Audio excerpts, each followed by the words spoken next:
When I turned 62, I threw a party for my family, hoping for a warm embrace from my loved ones. No one showed up, leaving me in an empty room with cake and loneliness. That same day, my son-in-law posted photos of everyone who was in Hawaii with a caption about the perfect family vacation. I just smiled, but inside I was seething with rage. When they came back, I handed him the folder, and he turned pale as he looked through it. He deceived me and my daughter, so he will pay for it. Before we continue, please subscribe to the channel and let us know where you are listening in the comments. The ricotta lasagna had gone cold for the second time. I stood in my living room at 9:15, staring at the dining table set for 6 people who would never come. Blue and silver streamers hung from the ceiling like deflated dreams, and the birthday cake sat untouched on the kitchen counter. "It's happy 62nd birthday, Dennis," message now mocking me in chocolate frosting. I'd started cooking at noon, Lacey's favorite lasagna. The recipe Margaret perfected during our early married years.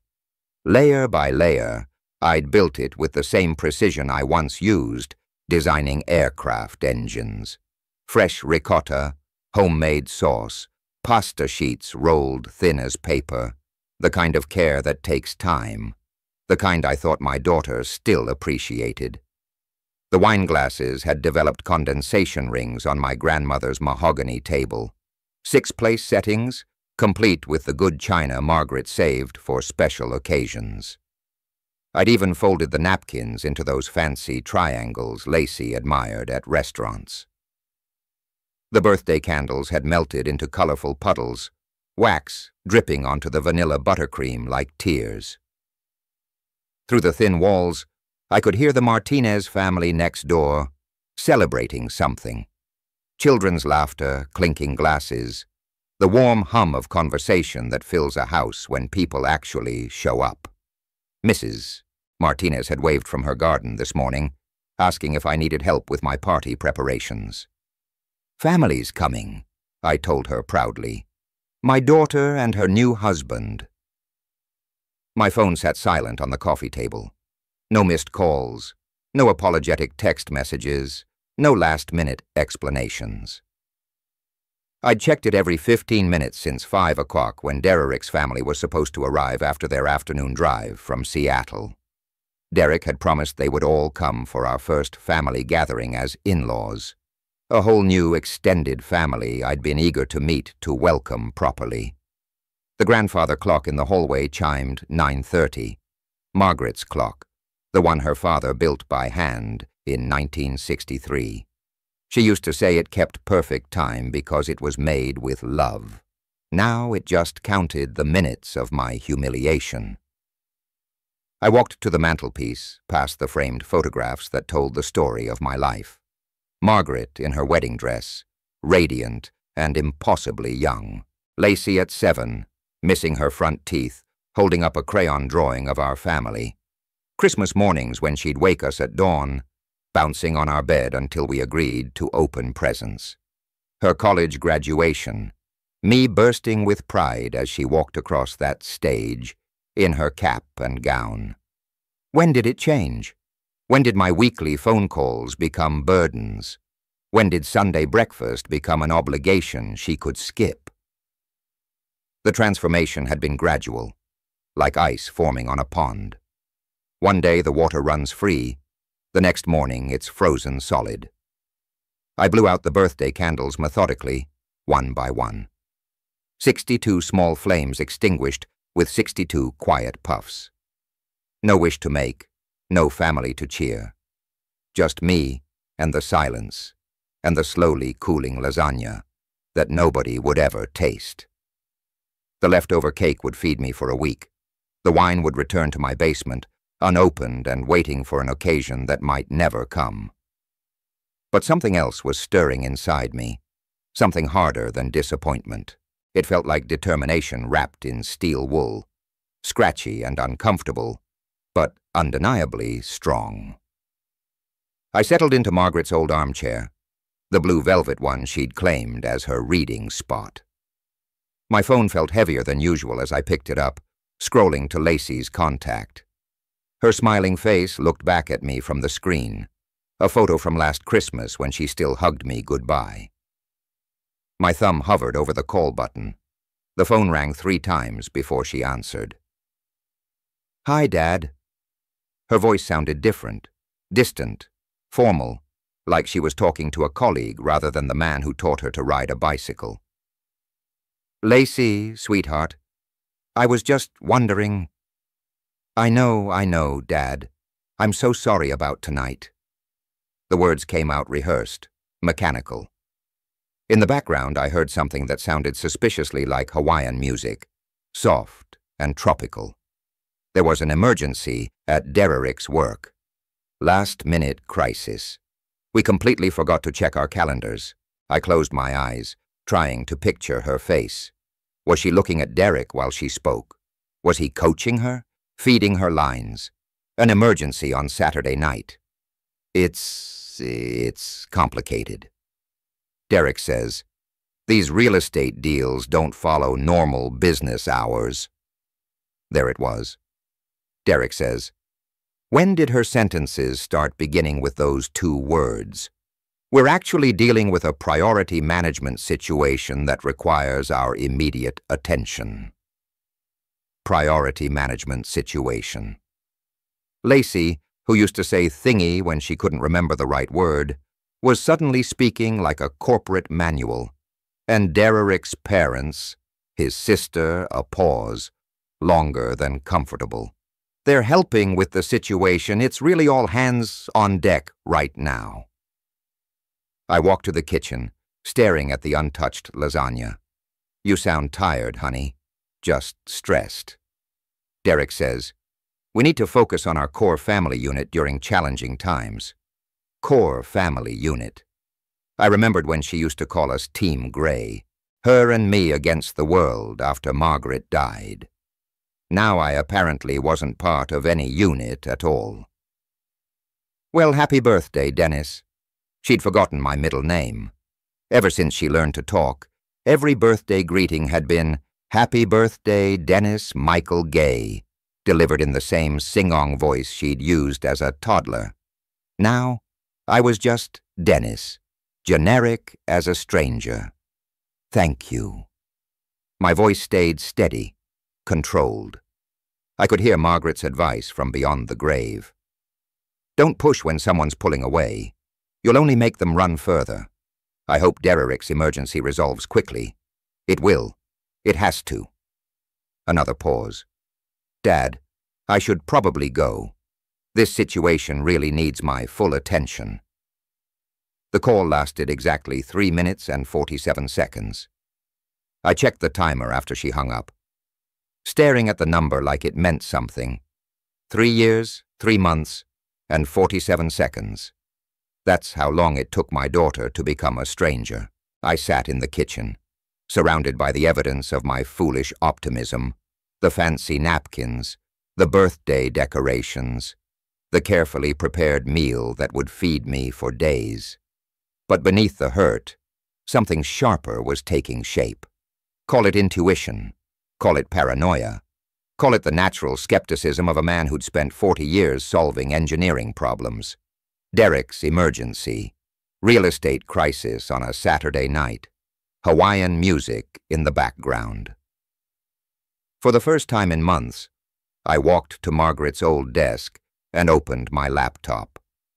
The screen flickered to life, showing a desktop I rarely used anymore. I typed Facebook. Calm with 2 fingers, my engineering mind frustrated by social media interfaces I'd avoided since Margaret's death. My password attempt failed twice before I remembered. Margaret Love, 1962, the year we met. Facebook opened to a sparse feed I hadn't touched since people posted condolences after Margaret's funeral. But tonight, I had a specific mission. I typed Derrick Stone into the search bar with the same methodical patience I'd once used to draft blueprints. His profile appeared first, that familiar smirk, looking back at me from a professional headshot that probably cost more than my monthly grocery budget. His recent post made my breath catch in my chest. Earlier today, while I was covering my untouched lasagna with aluminum foil, Derek had posted photos on Facebook, likely cross-osted from his Instagram. The location tag read, Grand Wa Resort, Maui, Hawaii. The first photo showed him at sunset, designer swim shorts, and a Mai Tai golden light painting, everything romantic and expensive. But it was the caption that made my hands start shaking. Having the most amazing family vacation. Nothing beats quality time with the people who really matter. Blessed families, Hawaii. I scrolled down. More photos loaded like evidence in a case I was building against my own family. Lacey in a red bikini I'd never seen laughing at a poolside bar. Derek's parents in matching Hawaiian shirts, raising tropical drinks toward the camera. His sister doing yoga on a beach that looked like a postcard. 47 likes. Comments from friends, saying so jealous and perfect family goals, and you guys deserve this. My engineering mind automatically calculated costs. 5 people, luxury resort, minimum 1 week, $8,000, probably more with helicopter tours and couples massage, likely funded by maxing out Lacey's credit cards or borrowing from his parents' appointments that filled Derek's other recent posts. Meanwhile, he'd had Lacey lie about an emergency that prevented them from driving 20 minutes or so. 20 minutes to my house for free homemade dinner. I scrolled back through Derek's timeline with the systematic thoroughness I'd once used to review technical specifications. Expensive restaurants every weekend. Designer clothes. Lacey wore in photos but never mentioned buying. Ski trips to Aspen. Wine tastings in Napa Valley. A lifestyle funded by what exactly? Derek's real estate commissions. The Instagram timestamps told the real story. They'd been in Hawaii for 3 days already. 3 days of lies while I planned my birthday celebration. 3 days of island paradise, while Derek coached Lacey on how to brush off her pathetic old father. I screenshot each photo methodically, creating a digital folder labeled Family Vacation. The evidence of their deception preserved in high-resolution pixels.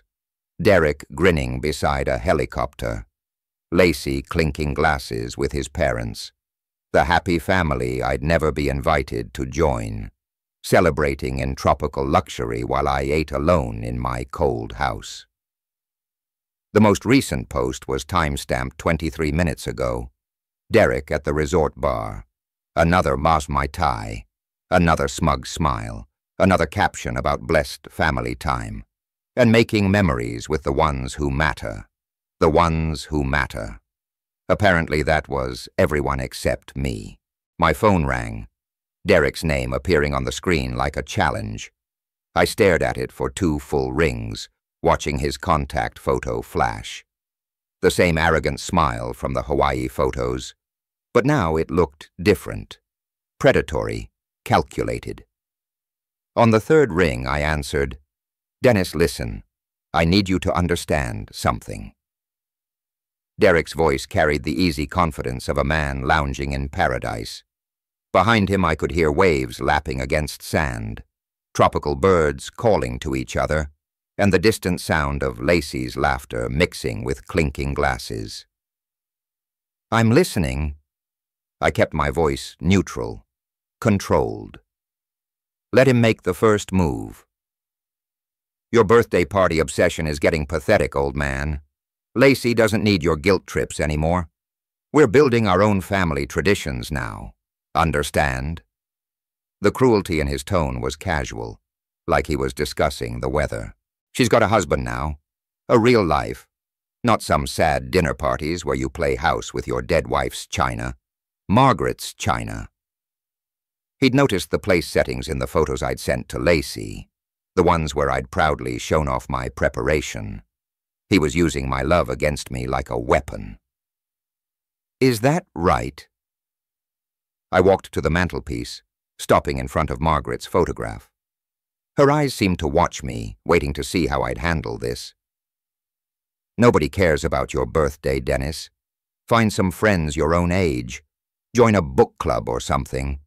Stop making Lacey feel guilty for having a life. In the background, I heard Lacey's voice, faint but unmistakable. Is that Dad? Derek's response was dismissive, muffled as he covered the phone. Just handle it, like I was a problem to be managed, a nuisance to be dismissed. The man had turned my daughter into his personal secretary, trained to deliver scripted lies while he sipped drinks that cost more than my monthly heating bill. Derek, I said, my voice growing steadier with each word. You know what? You're absolutely right. Silence! He'd been expecting anger, tears, the desperate pleading of a lonely old man. Instead, he got agreement, and it clearly confused him. I what? I said, You're right. Lacey has her own life now, her own priorities. And when you get back from Hawaii, I have a surprise for her. For both of you, actually. What kind of surprise? His voice had lost its cocky edge, replaced by something sharper, nervous. I could picture him sitting up straighter in his poolside chair, his Mai Tai suddenly forgotten. The background sounds of his perfect vacation seemed to fade as he focused entirely on my words. The kind that brings families closer together, Derek. The kind that helps everyone understand exactly where they stand with each other. I paused, letting the silence stretch between us like a wire under tension. You should enjoy the rest of your vacation. Really soak up every moment. Take lots of pictures, make lots of memories. Dennis, what the hell are you talking about? You'll find out when you get home. Give my love to Lacey. I hung up before he could respond, setting the phone down with the same gentle precision I'd used to set Margaret's china earlier that evening. 4 minutes and 23 seconds. That's how long it took Derek to reveal his true nature, to show me exactly what kind of man had stolen my daughter's heart. But something had shifted during our conversation, something fundamental and irreversible. I wasn't the pathetic old man crying over his empty birthday party anymore. I was Dennis Michael Gray, retired aerospace engineer, veteran of 40 years solving complex problems under pressure. And Derek Stone had just presented me with the most interesting challenge of my retirement. I opened my laptop again, this time typing Private Investigators, Portland, Oregon, into Google. If Derek wanted to play games with family loyalty, I'd make sure we were both playing by the same rules. The hunt was about to begin. I closed the laptop and sat back in Margaret's chair, my finger lingering on the power button like it held some kind of answer. The screen went dark, but the names and phone numbers of Portland's private investigators glowed in my memory. 5 agencies researched, cross-referenced, compared. My engineering mind had already narrowed it down to 2 finalists. But first, I needed to walk through my own house and remember what I was fighting for. The refrigerator still held Lacey's childhood artwork. Faded construction paper turkeys and crayon flowers held up by magnets, shaped like miniature tools. Margaret had insisted we keep them even after Lacey graduated college. Someday she'll bring her own children here. She'd said they should see their mother's masterpieces. Her high school graduation photo sat on the kitchen windowsill, both of us grinning like fools. She'd insisted on that picture, wrapping her arms around my neck in a hug that lasted through 5 camera clicks. You and me, Dad, she'd whispered in my ear. We make a pretty good team. When had that changed? I traced the timeline backward, like solving a structural problem. 6 months ago, Derek had started suggesting that Sunday brunches were couple time. 4 months ago, our father-daughter movie nights became immature, according to Derek's assessment. 3 months ago, Lacey stopped calling for advice because Derek handles our decisions now. The engagement had happened after 3 months of dating. 3 months. I'd known some of my engineering projects longer than Lacey had known her husband. The wedding planning excluded me from every major decision. Derek thinks smaller is more intimate, Lacey had explained when I offered to help pay for a bigger venue. Derek says traditional father roles are outdated. When I asked about walking her down the aisle, Derek says, Derek thinks Derek handles. In the living room, I found the Father's Day card Lacey had given me 2 months after their wedding. I'd read it once and tucked it away, too hurt to analyze it properly. Now, I pulled it out with the same care I'd once used handling sensitive blueprints. Dear Dennis, it began, not Dad or Daddy like 27 previous Father's Day cards. I want to express my appreciation for your parental guidance during my formative years. As I established my own nuclear family unit with Derek, I recognized the importance of maintaining appropriate boundaries while honoring our family connection. Nuclear family unit, appropriate boundaries. Lacey, who used to write, "I love you more than ice cream and ponies combined," was suddenly composing corporate memos disguised as greeting cards. I sat in Margaret's chair and made a list, dating each change with the precision I'd once used for project timelines. The pattern emerged like a blueprint taking shape. Every alienation, every distancing, every cruel transformation corresponded with Derek's increasing influence over her life. Margaret's voice echoed in my memory. Family doesn't abandon family, Dennis. Something's wrong if they do. She was right. My daughter hadn't become cruel overnight. She'd been coached, manipulated, systematically isolated from the father who'd raised her alone for 5 years after cancer took her mother. Derek hadn't just stolen my daughter's heart. He'd stolen her mind, her voice, her very identity. This wasn't about a missed birthday party anymore. This was about saving Lacey from a predator who'd identified her vulnerability and exploited it with surgical precision. I'd spent 30 years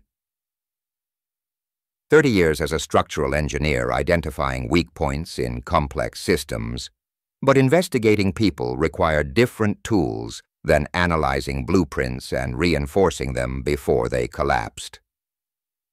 Derek Stone had introduced a fatal flaw into my family structure, but he'd underestimated one crucial element. I still remembered how to solve problems that others couldn't see. My phone felt solid and purposeful in my hand as I scrolled to the contact information for Cascade Investigations. The receptionist at Cascade Investigations had a voice like warm honey over steel. Mr. Gray. Mr. Corin can see you Friday at 2 Onqua. He'll meet you at Powell's Books, the coffee section on the 2nd floor. Look for a gentleman in a brown leather jacket carrying a copy of In Cold Blood. I spent 2 days preparing like I was heading into the most important meeting of my career. Derek's basic information went into a folder with the same organizational precision I'd once used for technical specifications. Derek Michael Stone, age 35, Pacific Northwest, Really Group. License plate 8DJ492, apartment address on Northwest 23rd Avenue that costs more than my monthly pension. Powell's Books felt like neutral territory, crowded enough for privacy, but public enough for safety. I found James Caron, exactly where Sarah had promised, a man who looked like he'd stepped out of a detective novel. Mid-40s, steel gray hair, eyes that missed nothing. The brown leather jacket had seen better days.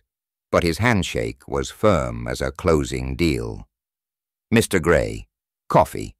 He gestured toward the calf counter on me. This conversation might take a while. We settled into a corner table surrounded by towering bookshelves. Karen opened a leather portfolio and pulled out a legal pad, his pen poised like a scalpel. "Tell me what's going on." I laid out the facts without emotion.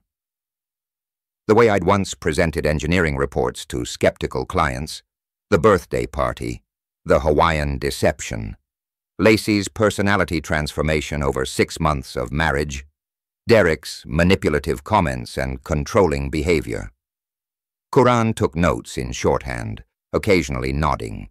When I finished, he set down his pen and studied me with the intensity of a man used to separating truth from wishful thinking. "What specifically do you suspect, Mr. Gray?" "Financial manipulation, possibly infidelity, definitely psychological abuse." The words tasted bitter, but necessary. "My daughter has become a stranger to herself. Are you prepared for what we might find?" Sometimes the truth is worse than our worst fears. I thought about Margaret's china sitting untouched in my dining room, about Lacey's childhood drawings still clinging to my refrigerator. My daughter is in danger from a man she trusts completely. Whatever you find can't be worse than losing her forever. What's your end goal here? Revenge, legal action, or just information? I want my daughter back. If that requires exposing Derek Stone's true nature, then that's what we'll do. Corin flipped to a fresh page in his notepad. "Here's what I can offer. Social media monitoring, financial background checks, public records research if necessary, surveillance during public activities. I document facts, not opinions. I won't manufacture evidence or break laws." He quoted his rates with the directness of a man comfortable with his worth. $75 per hour for research, $125 for active surveillance, $200 retainer to begin. "I'll pay $2,000 up front," I said, pulling out an envelope of cash. Margaret's cruise money saved for a trip we'd never take together. "How long will you need?" 10 to 14 days for a comprehensive background check. If your son-in-law is hiding something significant, I'll find it. Karen's pen scratched across a pre-printed contract. "I'll need his full name, workplace, license plate, any social media handles you're aware of." I handed him Derek's information typed on a single sheet of paper. Karen reviewed it with approval. "Thorough. You'd make a good investigator yourself. I'm an engineer. We solve problems by understanding all the variables. Then you understand that family problems are often the most complex systems to repair." Kuran slid the signed contract across the table. "I'll be in touch within 48 hours with preliminary findings." We shook hands again, and I watched him disappear into the bookstore crowd, already focused on his next move. Outside, the afternoon sun felt different, charged with purpose rather than weighted by loneliness. I sat in my Honda Civic and pulled out my phone, checking Derek's most recent Instagram post. Still in Hawaii, still posting about blessed family time while my investigation began 3,000 miles away. The return flight was scheduled for Saturday afternoon.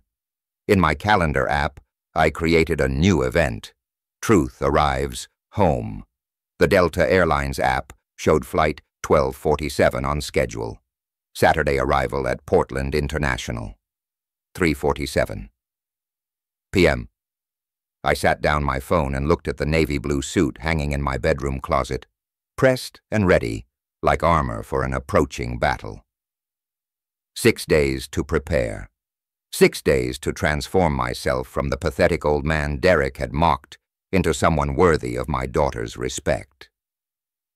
First stop, Charlie's barber shop on Southeast Division, where I'd been getting my hair cut for 15 years. Charlie took one look at me and shook his head.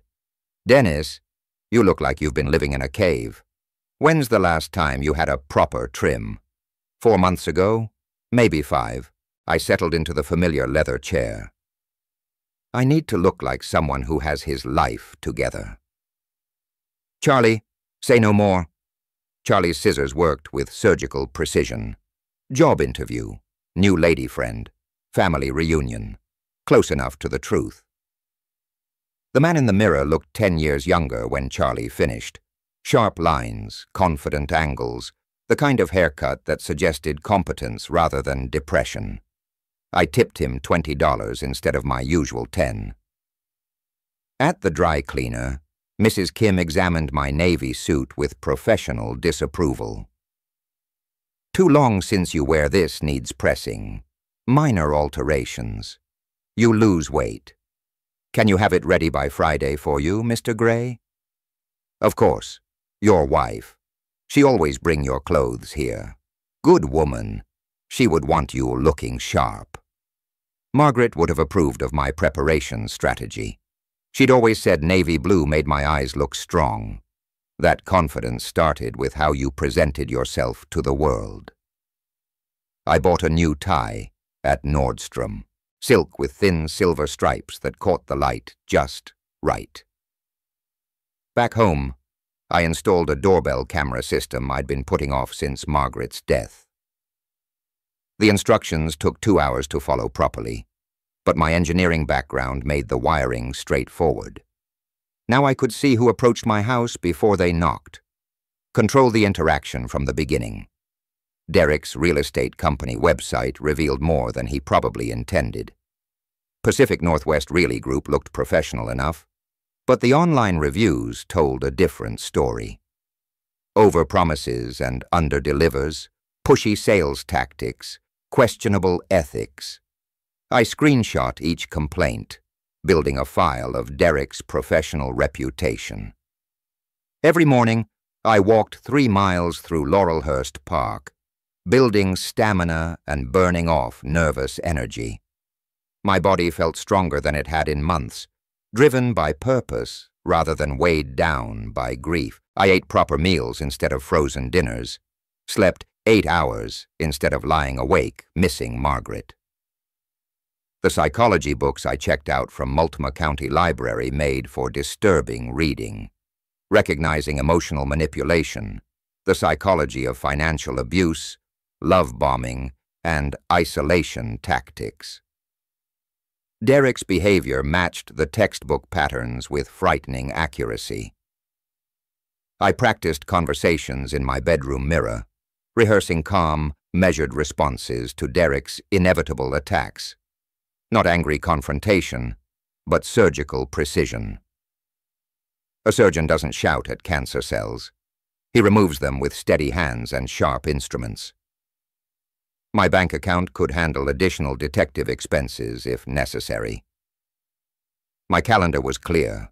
My house was organized like a command center. Everything clean, purposeful, ready for whatever James Curran might discover. Thursday morning, I checked the Hawaiian Airlines website one final time. Derek and Lacey's return flight remained on schedule. No delays, no changes. In 62 hours, they would be back in Portland, and the next phase of my plan would begin. I stood in front of my bedroom mirror, practicing one final time. "Hello, Derek. Welcome home. We need to talk." My reflection looked back with steady eyes and a confident jawline. Margaret would have been proud. My phone buzzed with a text notification. Package delivery scheduled for 2:15 p.m. today. Cascade investigations. The evidence was arriving ahead of schedule. At exactly 2:15 p.m., a car door slammed in my driveway. Through the new doorbell camera, I watched James Curran walk up my front steps, carrying a manila envelope thick enough to choke a horse. His expression carried the weight of difficult news. I opened the door before he could knock. "Mr. Corrin, Mr. Gray." He declined my invitation for coffee with a shake of his head. "This isn't a social call. We need to talk." The envelope hit my dining table with the sound of Judgment Day. Quran had organized everything with colored tabs and section dividers, the kind of systematic approach that made my engineer's heart appreciate his thoroughness. "Before we begin," Karen said, settling into the chair across from me, "I want you to know that your instincts about Derek Stone were correct, but the reality is worse than you suspected." Section A contained Derek's financial records, legally obtained through public databases and credit monitoring services. $47,000 in credit card debt across 6 different accounts. $23,000 owed to something called Pacific Coast Gaming, which Karan explained was a casino operation with ties to debt collection agencies. 3 loan applications declined by major banks in the past 4 months. "Your son-in-law is drowning," Karen explained, flipping through bank statements and credit reports. "His real estate income is down 60% from last year. He's been juggling minimum payments like a man trying to keep 12 plates spinning in the air." Section B revealed Derek's professional problems. Real estate license suspended twice for ethical violations. Currently on probation with the State Regulatory Board. Former clients had filed complaints about misrepresented properties and hidden commission structures. "He's 1 violation away from losing his license permanently," Karen noted. "That's probably why he rushed into marriage. He needed financial stability fast." Section C made my hands clench into fists. Derek's dating history recovered through social media archaeology showed a pattern of targeting financially stable women. A previous engagement broken when his fiancée discovered his gambling problem. Text message records from his phone carrier showing communications with multiple women during his relationship with Lacey. But Section D contained the smoking gun that made everything else look like misdemeanors. "I flew to Hawaii Tuesday night," Karen said, pulling out surveillance photographs. These were taken in public spaces, all legally obtained. The photos showed Derek alone at the Maui Grand Casino at 2:47 a.m., unable to resist his gambling addiction even while his family slept upstairs. Derek meeting with a woman named Tiffany Chen at the hotel bar. Photographic evidence of Derek entering and leaving the hotel elevator at suspicious hours, showing Derek accessing room 847, registered to Tiffany Chen on 3 separate nights. 47 phone calls to Northwest Recovery Solutions during the vacation. Quran continued, "That's a debt collection agency. Your son-in-law was fielding harassment calls from creditors while posting about his perfect family vacation." The final section contained transcripts of Derek's conversations with his own family, recorded through social media messages and email chains that Karen had accessed through Derek's professional accounts. His parents don't know about his financial problems. His sister thinks Lacey is wealthy because Derek told her, "You're loaded. He's been lying to everyone, not just your daughter." I reviewed each document with the methodical precision I'd once used for structural calculations. The scope of Derek's deception was breathtaking. Gambling addiction, serial financial manipulation, active infidelity, pathological lying to multiple families. "This is enough evidence to open her eyes," Karen said, accepting his final payment, plus a bonus for the Hawaii work. "But be prepared, Mr. Gray. Victims of manipulation often defend their manipulators initially. She might not believe you right away." After Karen left, I sat alone with the evidence folder, my phone displaying the countdown I'd set up. Derek and Lacey returned in 47 hours. I opened the folder again and began organizing the documents for maximum impact. Financial records first, to establish Derek's desperation. Professional problems second, to show his pattern of deception. Personal betrayals last, to demonstrate that his cruelty wasn't limited to me. Margaret's photo watched from the mantelpiece as I worked, her eyes seeming to approve of my methodical approach to protecting our daughter. 47 hours until Truth came home. Saturday morning at 6 o'clock, I sat in Margaret's old study, arranging documents like I was preparing the most important engineering presentation of my career. The evidence folder lay open across the mahogany desk, each piece of Derek's deception organized with surgical precision. Financial records. First, the $47,000 in credit card debt, the declined loan applications, the gambling debts that painted a picture of desperation, then the professional violations showing Derek's pattern of ethical lapses and lies to clients. The infidelity evidence would come last after Lacey had absorbed the financial betrayal. Maximum psychological impact, minimum chance for Derek to deflect or minimize. I created tabs with the same methodical care I'd once used for technical specifications. Section dividers, a timeline showing Derek's systematic manipulation of Lacey's trust, summary sheets highlighting the most damaging facts. If I only got one chance to present this case, every detail needed to be perfect. My navy suit hung pressed and ready in the bedroom, the same one Margaret had bought me for Lacey's college graduation. "You look like a proud father," she'd said that day, straightening my tie with hands that already showed the first tremors of her illness. Today I'd wear it like armor into battle for our daughter's future. I practiced my key phrases in the bathroom mirror, controlling my tone to stay factual rather than accusatory. "Derek, I have something for you." A little surprise, I mentioned. Not angry, not vindictive. Just a man presenting evidence with the calm authority of someone who'd done his homework. My phone showed flight, Delta 1247 tracking information on time arrival at 3:47 p.m. I'd calculated the drive to PDX. Parking time, terminal navigation, arrived 30 minutes early, positioned myself in baggage claim Area B, where international flights discharge passengers. Public location, witnesses, security cameras, no chance for Derek to create a scene without consequences. I called Lacey at 9 o'clock Hawaiian time, maintaining perfect normally while arranging the pickup. "Dad," her voice carried the hollow brightness of someone trying too hard to sound happy. "You don't have to come get us. Derek's parents have a rental car." "Nonsense. I want to hear all about your vacation. Besides, it's the least I can do after missing your birthday celebration." A pause. In the background, I heard Derek's voice. "Tell him we'll call him tomorrow." "Actually, Dad, that would be wonderful."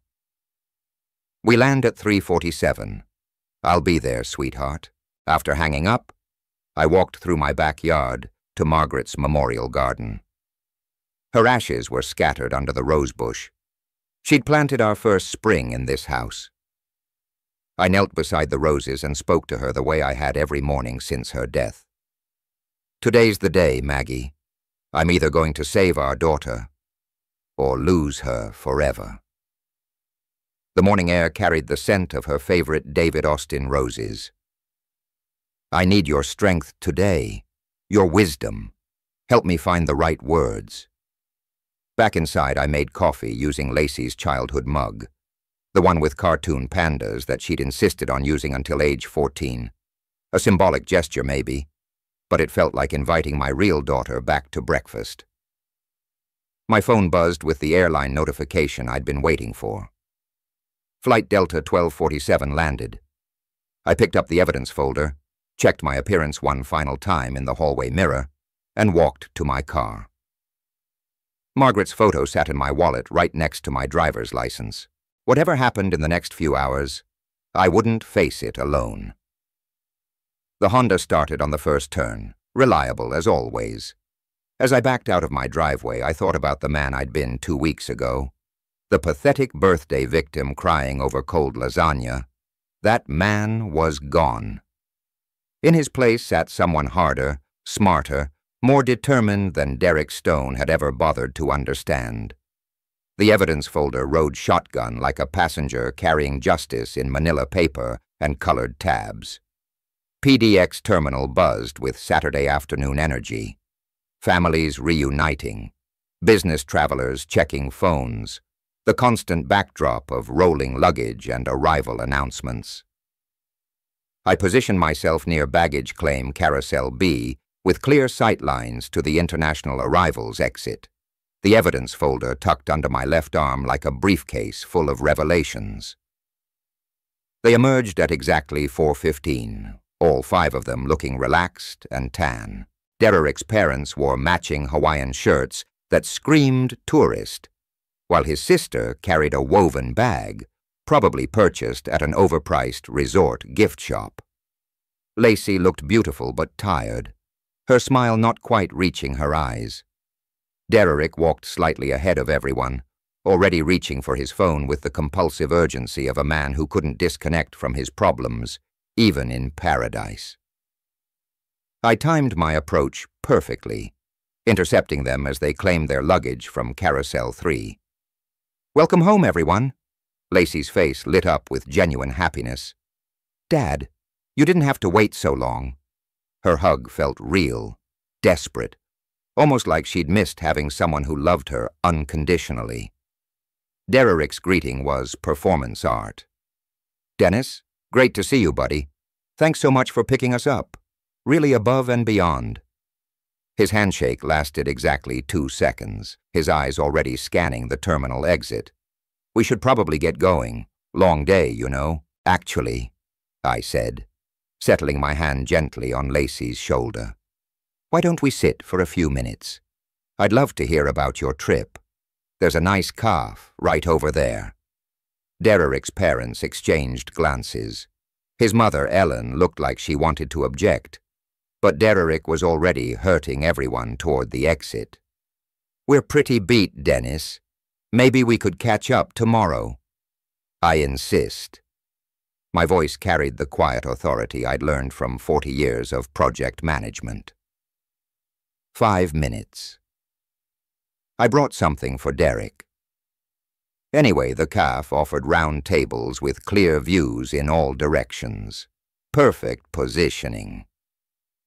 I chose seats that put Derek with his back to the main terminal.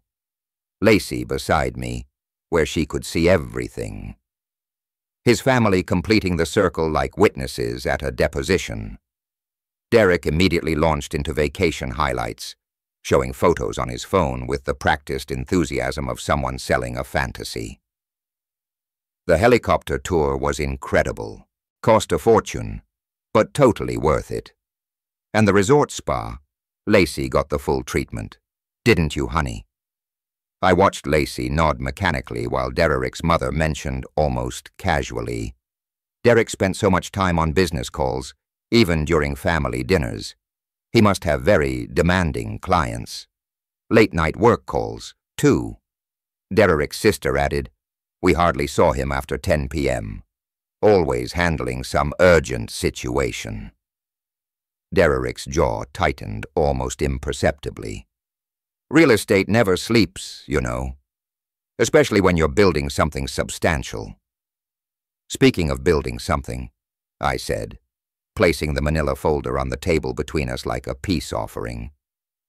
"Derek, I have that surprise I mentioned, the one that brings families closer together." I slid it across the smooth calf table. "Don't worry about keeping it private. Lacey should probably see this too." Derek stared at the folder like it might explode. His laugh came out forced, artificial. "Dennis, what's all this? You know, I'm not big on paperwork." "Oh, I think you'll find this very interesting." I kept my voice conversational, grandfatherly even. "Go ahead, open it." His hands trembled slightly as he lifted the cover. I watched his face change color as he recognized the first document. A credit report with his name and $47,000 in red ink. The calf. Noise seemed to fade as Derek flipped through the financial records, each page making him visibly paler. His parents leaned closer, trying to understand what had stolen their son's confidence so completely. Ellen Stone was the first to speak. "Derek, honey, what are all these numbers?" That's when I delivered my prepared line with the calm precision of a surgeon making the first incision. I thought Derek might want to explain those Hawaii casino receipts to his wife, and perhaps introduce Lacey to Tiffany Chen. The silence that followed was profound. Derek's hand froze halfway through turning a page. His sister stopped mid-sip of her coffee. His parents looked between their son and the documents like they were watching a car accident in slow motion. Derek looked up from the folder, his face completely drained of color, his eyes wide with the recognition that his carefully constructed world was collapsing in real time. Derek Lacey's voice was barely above a whisper as she reached for the folder, her hands shaking. "What is this? What's in that folder?" Lacey's fingers trembled as she took the folder from Derek's nerveless grip. Her voice came out in a broken whisper that cut through the ambient airport noise like a prayer offered to an empty sky. "Derek, what are these photos?" She turned the first page with the careful deliberation of someone afraid of what they might find. The financial documents hit her first. Bank statements, credit reports, loan rejections painted in red ink and overdue stamps. $50,000. Her voice cracked on the number. "Derek, we talked about being Debtree before we got married. You showed me your accounts." Derek's recovery attempt was immediate but clumsy. "Lacey, sweetheart, those are investment opportunities. Strategic debt leverage. It's complicated. But gambling debts to Pacific Coast Gaming." Lacey's nursing training had taught her to read documents methodically, and she was applying that skill now. $23,000 to a casino collection agency. His parents recoiled as if the folder contained infectious disease. Ellen Stone pressed her hand to her mouth. "Derek, Michael, please tell me this isn't what it looks like." Derek tried to grab the folder back, but Lacey held it protectively against her chest. "Those were research visits for my real estate clients, high-end properties near gaming establishments. It's complicated market analysis. At 3 o'clock in the morning, I asked quietly, producing the casino surveillance photos James Karen had obtained while your family was sleeping upstairs thinking you had insomnia." Lacey flipped to the hotel photographs and I watched her world shatter in real time. Images of Derek with Tiffany Chen at the resort bar, laughing intimately over tropical drinks. Hotel keycard records showing his access to room 847 on 3 separate nights. "Who is she?" Lacey's question came out as a breathless gasp. "Derek, who is this woman you were with while I was sleeping in our room?" Derek's desperation escalated into aggression. "This is invasion of privacy. Your father hired some stalker to follow us on our honeymoon. Can't you see what he's doing? He's trying to destroy our marriage because he can't stand that you have a real family now." I reached into my wallet and placed James Karen's business card on the table next to the scattered evidence. "Everything in that folder can be verified independently, Mr. Kuran is a licensed private investigator with 20 years of law enforcement experience." Derek's mother was reading over Lacey's shoulder now, her face growing more horrified with each document. "Derek, these casino receipts. You spent $100 in one night. Where did you get that money? And these phone records?" Derek's father added, his voice thick with disappointment. 47 calls to a debt collection agency during our family vacation. "Son, what have you done?" Lacey found the financial analysis section, her nursing precision making her thorough, even in crisis. You used my credit cards, my savings account. Derek, we have $18,000 in debt I never knew about. Derek's final desperate play came with the artificial authority of a man used to manipulating vulnerable women. Lacey, you need to choose right now. Your husband or your father, because I won't be married to someone who lets her daddy interfere in our relationship. The ultimatum hung in the air like a challenge to everything Derek had been programming her to believe for 6 months. But something had shifted in Lacey's face, a recognition dawning like sunrise after the longest night of her life. She sat in stunned silence for several minutes, her mind processing information that contradicted months of Derek's manipulation. The wedding ring slid off her finger with ease. Weight loss from stress, I realized, and landed on the cough table next to the evidence of Derek's betrayal with a tiny metallic sound that seemed to echo through the terminal. 6 months, she said, her voice growing stronger with each word. 6 months of marriage, and this is who you really are. Not the gambling, not even the cheating, the lies, Derek. The way you made me doubt my own father's love. Derek lunged for her arm, but I stepped between them with the reflexes of a man who'd once served his country. That's enough. Your father is a bitter old man trying to destroy our happiness. Derek's voice carried across the cough, drawing stares from other travelers. Lacey, don't let him poison you against me. Airport security was already approaching, drawn by the raised voices in obvious distress. I raised my hand to show we had everything under control while addressing the officers with calm authority. Family discussion, gentlemen. Just settling some travel arrangements. Derek's mother grabbed her son by the shoulders, her voice sharp with maternal disappointment. Derek Michael Stone, what have you done to this family? To this sweet girl? Your father and I raised you better than this.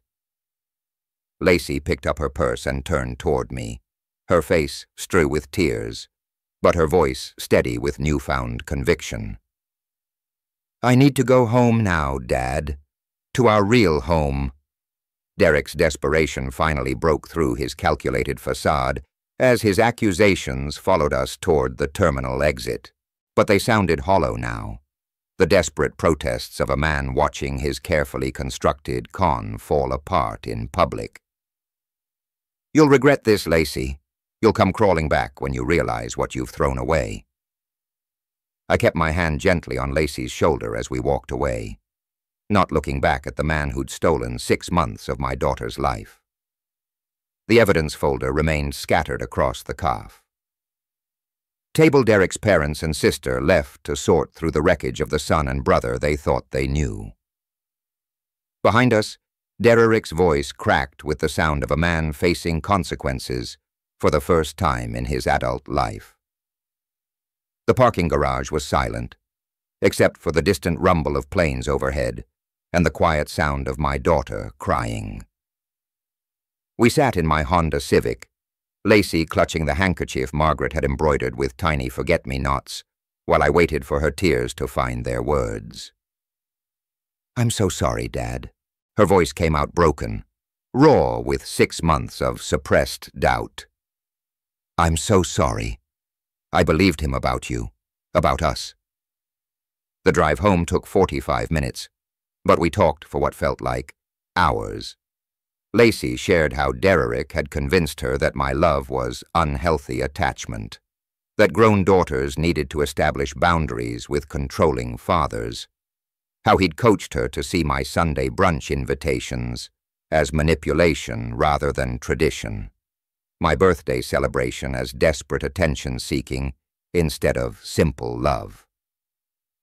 He made me write that Father's Day card, she confessed as we pulled into my driveway, sat right next to me at our kitchen table, editing every sentence, said traditional sentimental language was emotionally immature.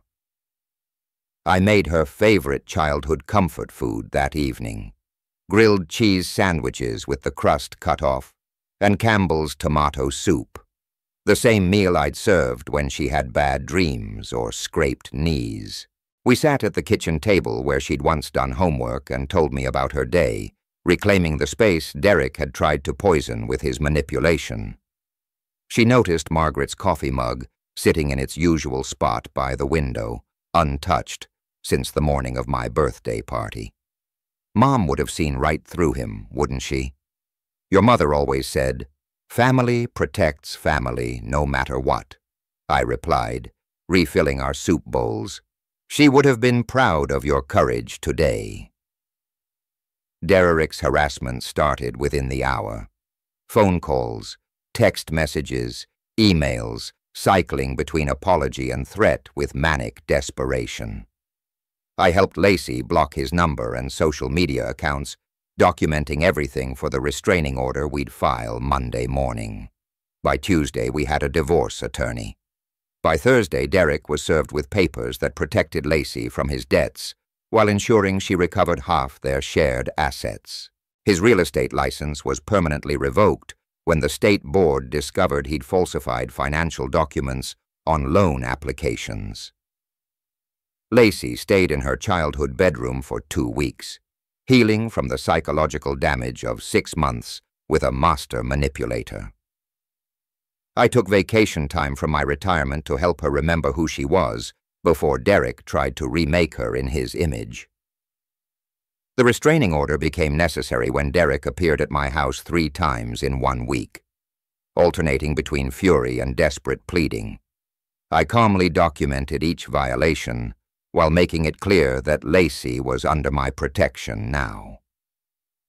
7 months later, the divorce was final. Derek had lost his career, his credibility, and access to his victim. Court-ordered gambling addiction counseling was the price of avoiding criminal charges for financial fraud.